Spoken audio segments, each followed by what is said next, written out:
No? Okay. Can you all hear me okay? Yes. Right, okay. So as you know, Pesach is coming up, and one of the things we do is we have a Seder.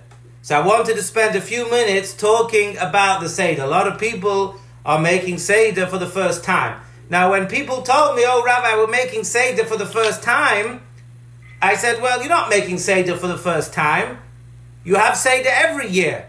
You might have it given to you by in a hotel and by waitresses and so on, and it's all prepared for you, but you certainly participate in the Seder, you certainly go through the Seder, and we certainly know what the Seder entails. But let's just go through a few things, because people might be making Seder for the first time in many years on their own. So the first thing is, we have a Seder plate.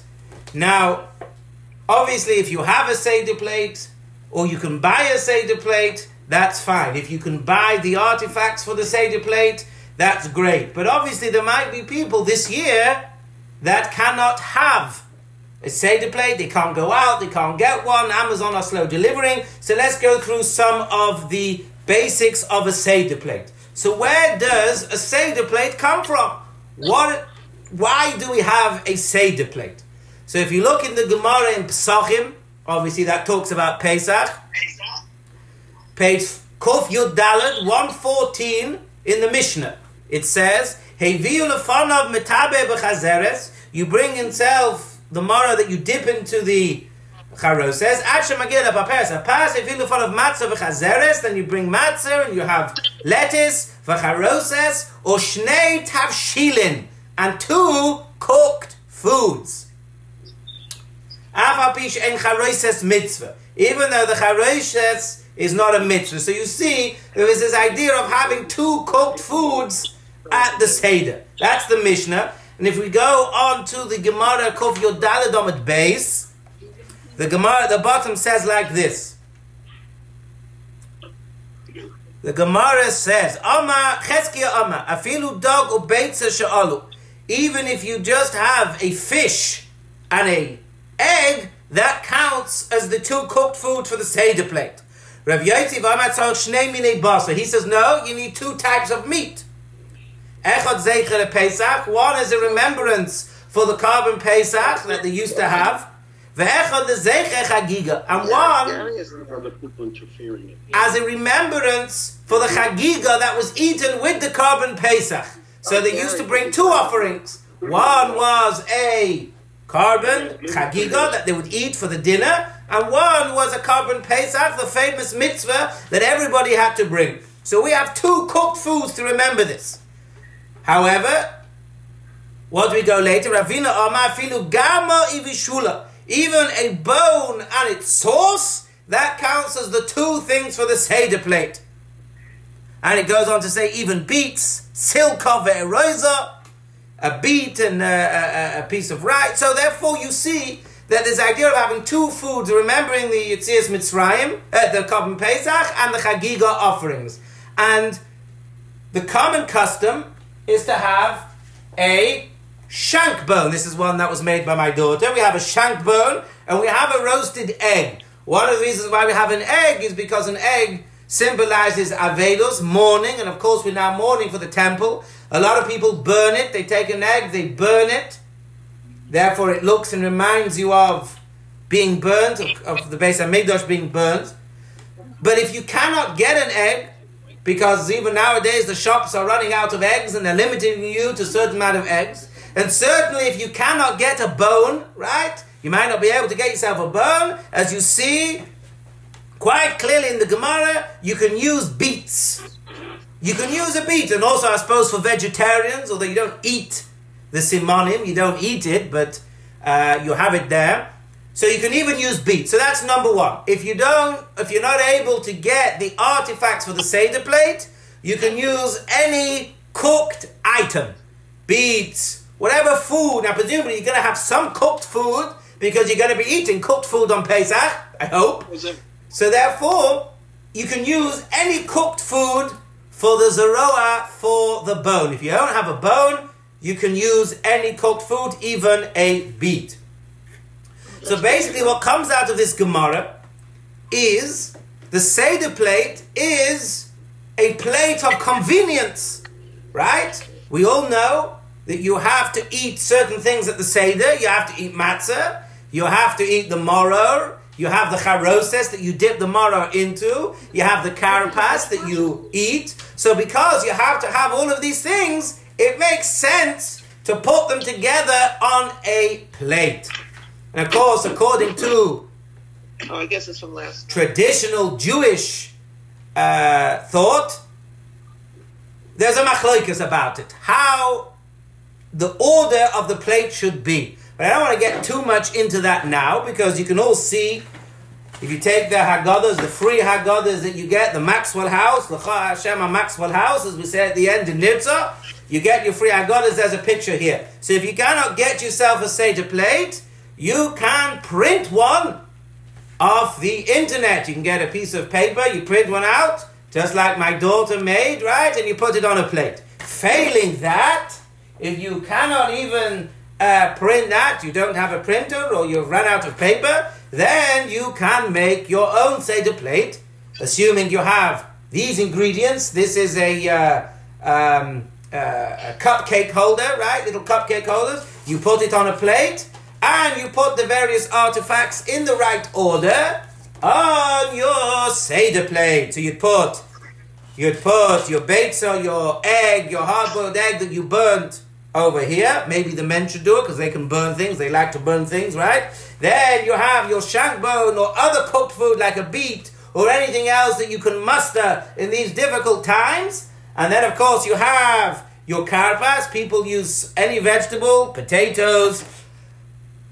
Some people use parsley, a little bit of parsley. Don't forget, things like parsley have to be checked for bugs. So you should rinse it, wash it, and soak it in some soapy solution.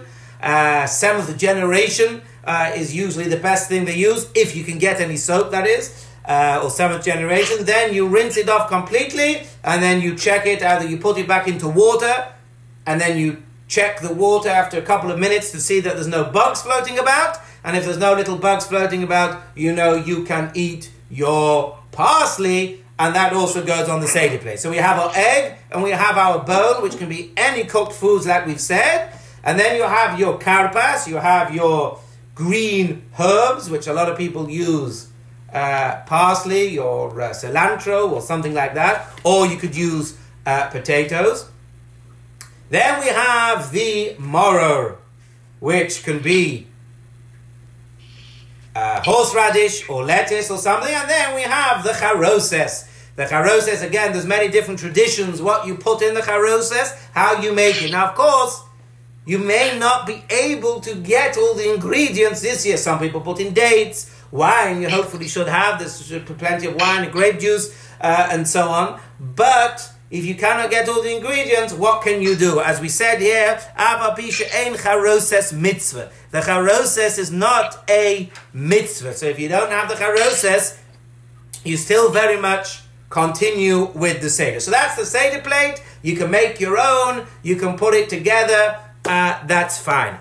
That is the basic of the Seder plate. Again, if you don't have a Seder plate, again, it's not the end of the world. It's only a custom that was made for convenience to have all the things put in one place that you need. That's the Seder plate. Next, few things I want to talk about is the wine and the grape juice. As we know, we're supposed to have 4 cups of wine.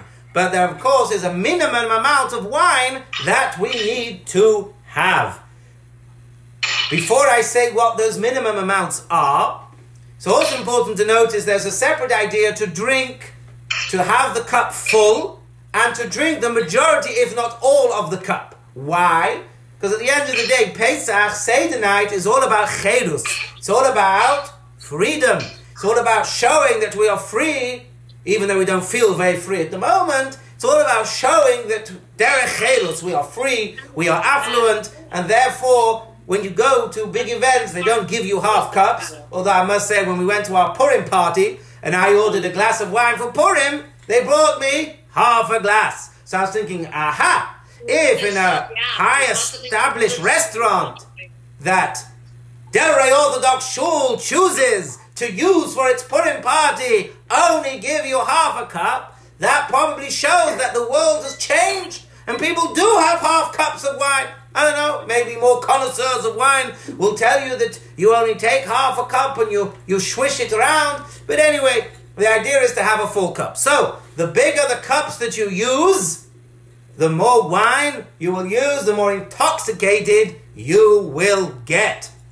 So therefore, I advise you not to get big cups. You have something like this you can get from the dollar store, or you can get from anywhere. It's a small little glass. You can also get the more flashier wine plastic glasses.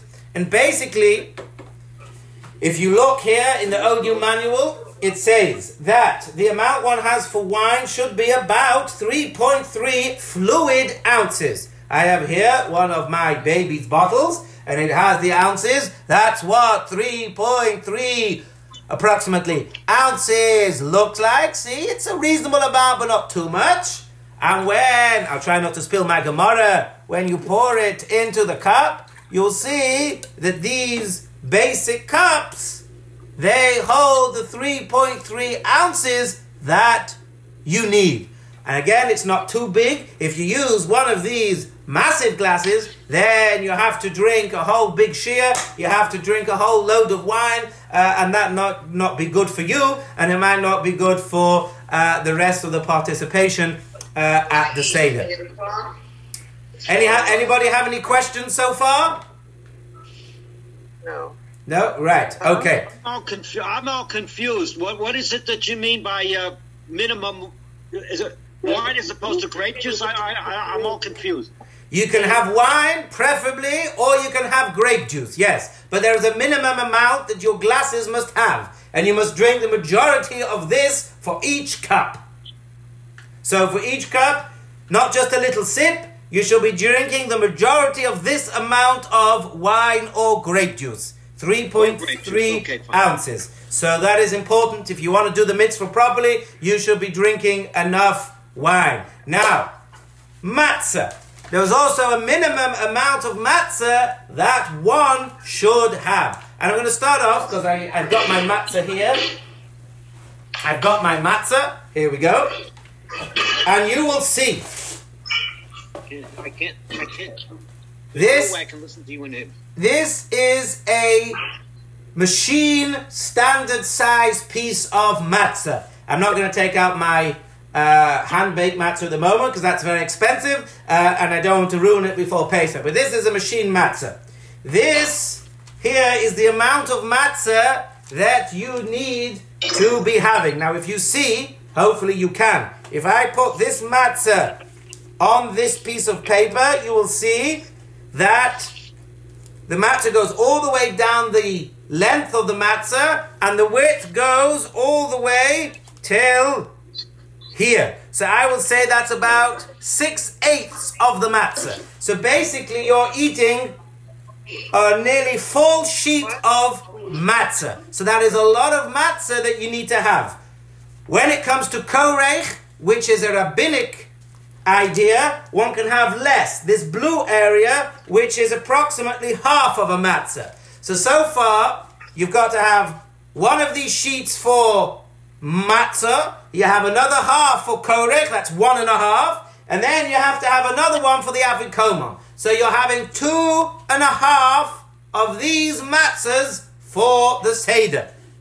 Okay, now, when it comes to the moror, the bitter herbs that we eat twice, once for moror and once for the korech, the sandwich, we have to have enough moror to fill up this page. If you're using lettuce, you should use this amount here. And if it's grated horseradish, I think they say it is 1.1 ounces or 32 grams. I once saw that's equivalent to about 5, I can't remember if it was, I think 5 tablespoons, was it? I think 5 tablespoons of horseradish. So you get the idea. You're having 2.5 sheets of matzah.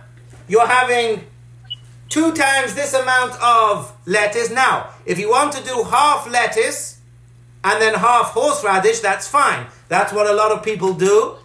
but you get the idea. You're going to be eating a lot of matzah, you're going to be eating a lot of lettuce, and you're going to be drinking a lot of wine. That is why I am not a big believer in people having big meals at the Seder.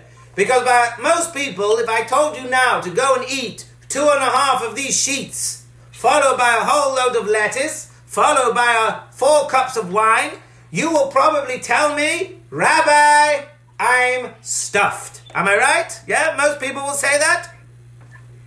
Right.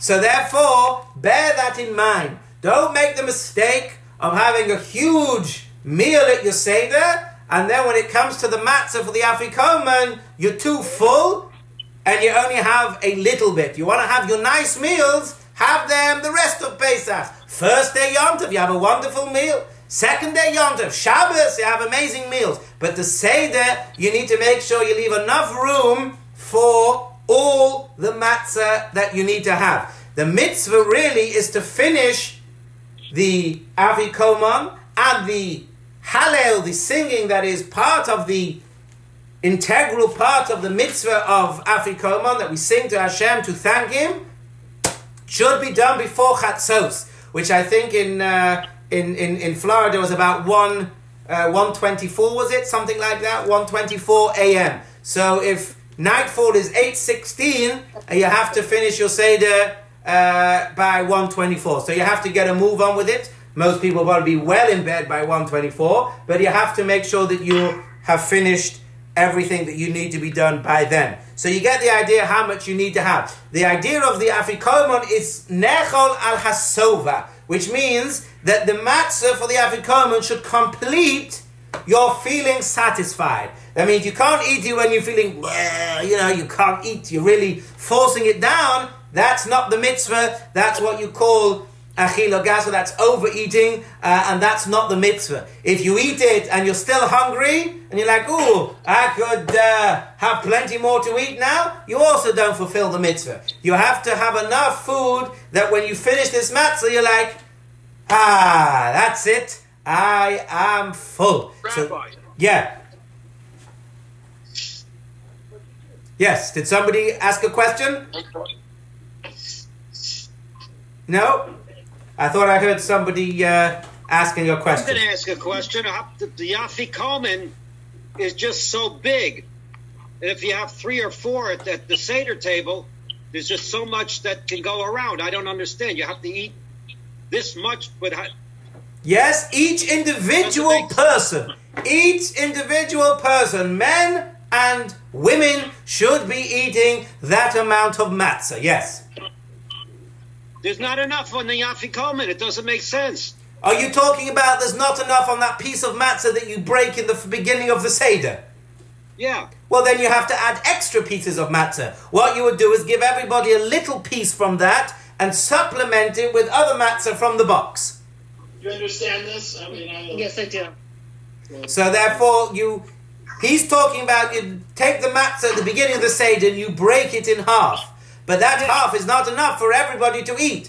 So you don't give a lot of that piece to everybody. You give people from the box. You take the box and you give everybody a piece of matzah, and then you just give them a little piece from that middle Afikoman, and that way everybody has the Afikoman matzah, but also eats enough to be able to fulfill the mitzvah of eating on Pesach. As I said, there was a lot to eat, which is why you need to plan to make sure that you don't need to worry about having so much food and a meal at your Seder. So there's a couple of points I want to talk about people who are having Seder on their own.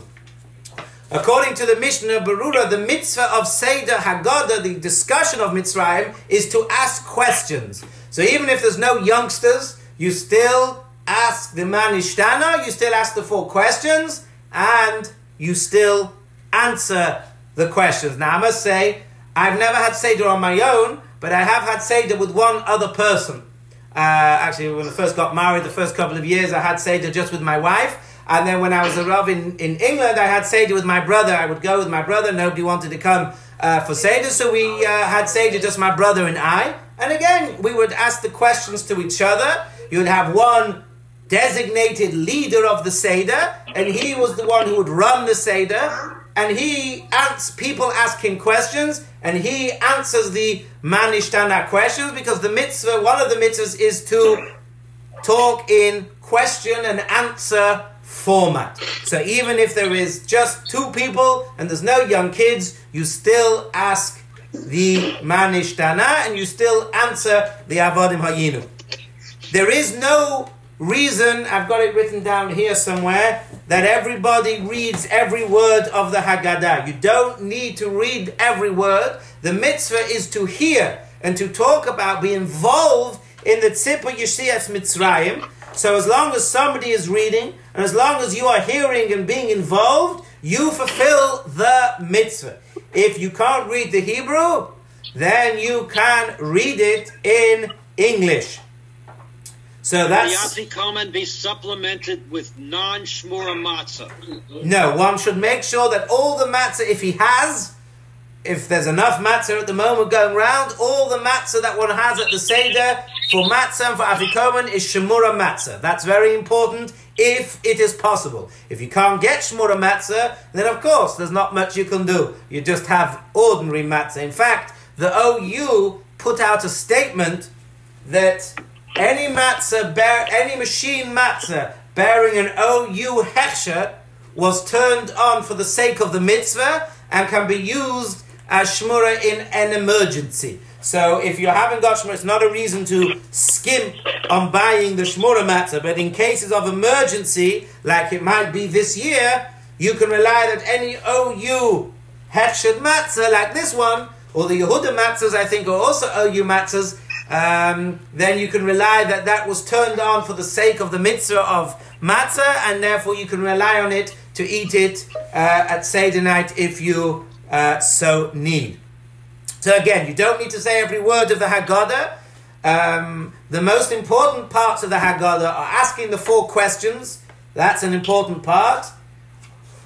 And then you have all these verses. Of course, one should say all the verses, definitely, and translate them and understand them. But of course, when we get to the very end, we have the 10 plagues, we have the Dayenu, and then right at the end, we have the Rabbi Gamliel used to say, anybody who does not say these 3 things, or discuss these 3 things, Pesach, Matzah, and Maror, then you do not fulfill your mitzvah. So it's important to make sure you say, if you're following in the Maxwell House Haggadah, it's on page 22. So if you're following in that Haggadah, make sure that's very important. But you should be saying all of this if you can. That's the mitzvah. In fact, the whole Haggadah, the whole order of the Seder apparently was orchestrated by Rashi in the 11th century. He was the one who made the Seder in an order that we have today. So you should follow that order if possible. That's definitely the important thing. You should go through the Haggadah. One of you should be saying the Haggadah out loud. If you need to say it in English, say it in English by all means. But if you don't know any of the songs, if you don't know any of the tunes, that is not a reason not to say the Haggadah. If you don't know the tune, just say the words. I'm sure you all know the tunes. You've all been at a Seder every year, because even though you might not have made a Seder, you've all attended a Seder, so you should know the tunes, and therefore you can take the time to enjoy it for yourself. I've been a couple of years to a program. I've worked at programs, and I was the rabbi in the programs, and they're wonderful, and people have their families, and it's great. But this year, maybe you have an opportunity to concentrate just on the Seder itself. You don't have, unfortunately, families or visitors or guests. So it's a time to really appreciate Mitzrayim. If you look at the end of the Haggadah, we say, B'chol dor v'dor, chayav adam liros es atzmo, kehilu hu yotzam mi Mitzrayim. In every generation, you have to imagine that you went out of Egypt. So when we go through the Haggadah, we have to imagine that we are slaves. We have to imagine that we are going through all these terrible troubles, which might be easier to understand this year because we're all quarantined in our homes and have the issues with that, so we can appreciate it a bit more. Can you imagine the first day we're told we can go about our business as normal? Can you imagine the first day we come back to shul? Can you imagine how happy you're going to be? Can you imagine the first Yehei Shmei Rabbo when we're back in shul after who knows long? Can you imagine what intensity you're going to say it with? So that's what we should feel at Seder night, that we can imagine what it's like to have all the tzara, and then when we're released from it, that's like Yetzias Mitzrayim. That's the going out of Egypt, getting rid of all our troubles, our issues, our problems, and leaving Mitzrayim. That's how we have to really internalize Mitzrayim, really internalize the Seder, and imagine as if we are going out. I always think it's a strange expression, B'chol dor v'dor, in any generation. It should have said, B'chol shana v'shana, in every single year, you imagine you go out of Mitzrayim. How many years is in a generation? Is it 30 years, 25 years? How many years is a generation? 10. 10? No way. About 20. 20. Okay, so a generation is 20. So I used to think, why doesn't it say every year? Because maybe it's too difficult to manage it every year. It takes a whole generation. It takes 20 years of sitting at a Seder, of every year thinking more deeply about the exodus of Mitzrayim, to internalize it a bit more, that eventually once in a generation you can come to the realization that I left Mitzrayim. It was me. I walked out of those gates. I left Mitzrayim. It was me. And that's maybe this year. Maybe this is the year that we can finally internalize that idea of what it must have felt like to have so much trouble and slavery and suddenly freedom. Hopefully we can experience that ourselves very, very soon. So, just a couple of things to say before I open it up to questions. I just want to read about leaning, because a lot of people only lean a little bit, but really one should lean in the following way. When reclining, I'm reading from a book, Halachos of Pesach, by Reb David Ribiat. Reb David Ribiat also wrote a book on Hilchos Shabbos. We have it in the shul, the big, thick, grey volumes. He has an excellent way of encompassing all the laws in a very easy to understand way. So he says as follows: when reclining, one places his left elbow on his arm of his chair or on the table, while crossing one foot over the other leg. Now I must admit, this is something I struggle with. Maybe I'm too fat, I don't know, but I've always struggled with crossing my legs and sitting on my knees. It's just the way I've been built. It's always been a problem for me to cross my knees. But if you look at all the old films of all the people, they used to cross leg and eat and drink, that's the idea. One should lean his torso and head while reclining. So it's not just enough to do this. One has to lean one's entire torso. The reclining position should be a gentle incline that is comfortable for normal eating and drinking, as this leads to the image of luxury and royalty. It is unnecessary and perhaps of questionable validity to lean at an extreme incline which is neither normal nor comfortable for eating. Now, there's no normal reclining, because most of us don't recline when we eat. I don't know, maybe you do, I certainly don't. But it's the idea that we lean a lot, but comfortably. You can use pillows or an elegant chair or couch for the Seder. In any case, one should preferably lean on a pillow or cushion when reclining, as this signifies royalty. However, leaning is valid even when leaning on a hard bench without any cushions. So the leaning is not just some little head tilt, it's a whole big tilt, leaning of the body, legs crossed over itself. So those are the dinim of the basics. Of course, there's a lot to talk about the Seder, there's a lot of ideas and so on. But if you follow in your Haggadah, it will tell you, when you pick up your glass, when you put your glass down, when you pick up the matzah, when you cover the matzah, when you uncover the matzah. The standard position of the matzah during Haggadah is uncovered, because it's lechem oni. One of the expressions is lechem she'oninim olav dvarim harbe. It's bread that you talk about lots of things over it, so you open the bread. So the default position of the matzah is uncovered. But there are times that we cover it, but the default position is uncovered matzah. But if you follow it, look, it says here, lift your cup, put cup down. Yes, we do. So it tells you what to do. So if you go through the Haggadah and you follow what it says, you should be fine. Just a couple of other words about the Seder. A lot of people have a custom to wear a kittel to remind us of the day of death. Now, don't get too carried away with the freedom and the exuberance. It's something that a lot of people wear, a kittel. Although not a lot of people wore a kittel on Yom Kippur. So if you're not going to wear a kittel on Yom Kippur, you're unlikely to wear it on Pesach. But a lot of people have the minhag to wear a kittel at the Seder. If anybody has any questions about that or about any other aspects of Pesach, please feel free to either use your phone or use your video if you want to be seen. Anybody have any questions? I'd like to make one comment, please. Hi, David. And that's that everybody on the call should mute their mics unless they want to talk. We've been getting a lot of noise that were probably accidentally made that cuts the picture away from you and onto their name. Right, I suppose I should have muted everybody when I started. That would have been, but I suppose it's too late now. Anybody else have any questions? No? Is everybody okay, Baruch Hashem? Does anybody need any shopping or any help with Pesach at all? No?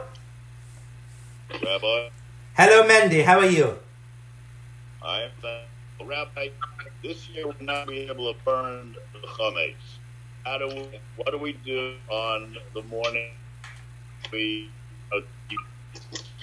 Well, if you're not able to burn the chametz, you can do what you would do if Pesach was a Shabbos, which is you can throw it down the toilet, right? And you flush it down. That's what we do if Erev Pesach is a Shabbos. So if you're unable to burn it, you can still either crush it and throw it to the wind, or you can throw it down the toilet. However, you may, I don't know if you have the ability to burn it on your own, take a tiny piece of chametz. It doesn't have to be a huge amount. You take a tiny piece of bread and you set it alight till it chars, but that's obviously something that each person will decide for themselves. But other than that, you can just...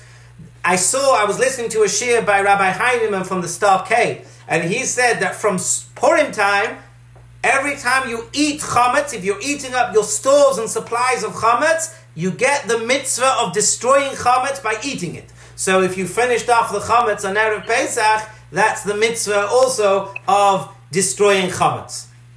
Rabbi, yes, Gary. Related to Mendy's question, this is Gary. Hi, Gary. Can you burn chametz in a barbecue?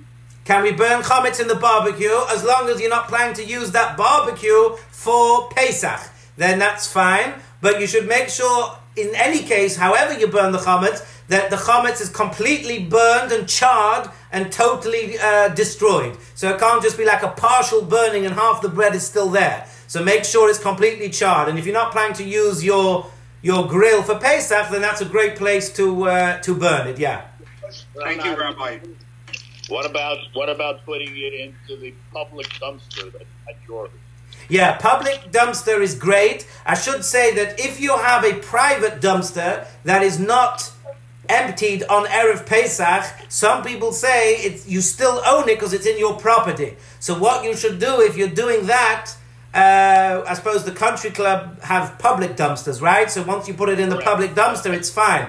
But if you have, like me, I have a private trash can, which is collected on a Monday and a Thursday. So what I will do for any of my chametz is I will put it in my trash can before Pesach in the morning, and then I will take my trash can out to the road already, so it's already gone. And obviously it will be emptied on Thursday, but it should preferably be out of your property. Also, don't forget, those who are making Pesach, that you should empty things like vacuum bags or vacuum filters that have the chametz that you vacuum up.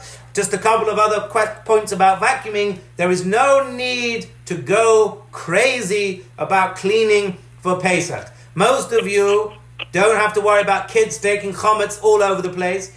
If you never move your settee or your sofa or your cupboards during the year, and you can't move it on your own anyway, there's no worry you're going to find chametz there on Pesach. You don't need to move the beds or the sofas or the cupboards. If they've got an easy thing to look under and you can bend down, fine. But there's no need to move heavy things or difficult things. The most important thing is your kitchen.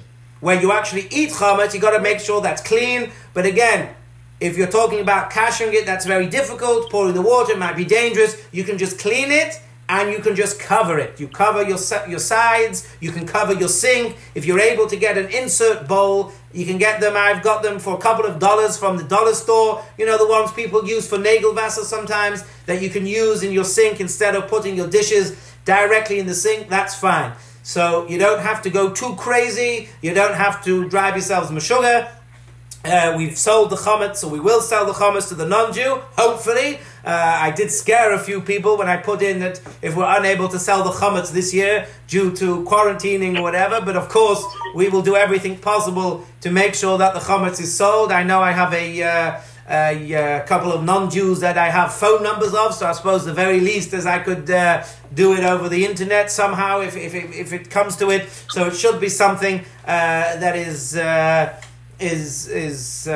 taken care of. And a lot of the rabbis have decided that because obviously what happens if a rabbi gets ill at the last minute and he can't sell the chametz, that any rabbi will sell the chametz automatically on behalf of the whole community, just in case any rabbi somehow gets in trouble and he can't sell it. So we should hopefully sell your chametz. You can just lock up your cupboards, tape them shut.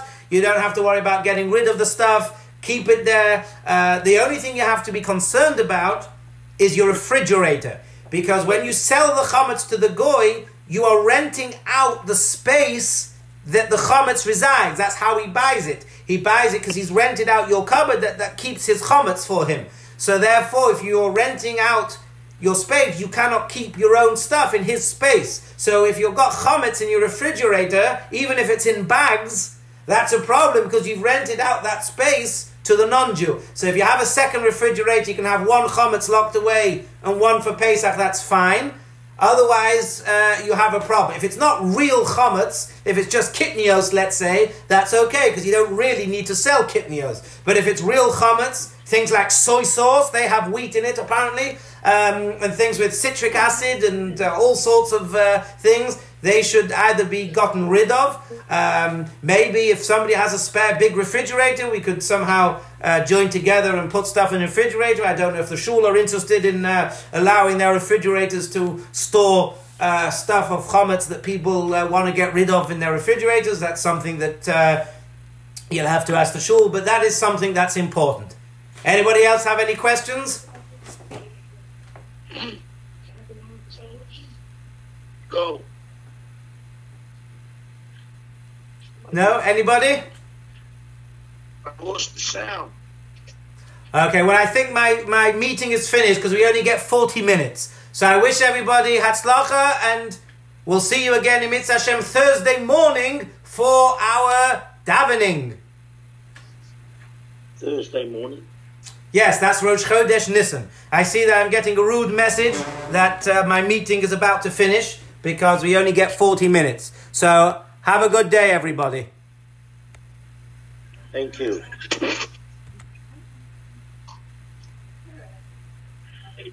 Bye.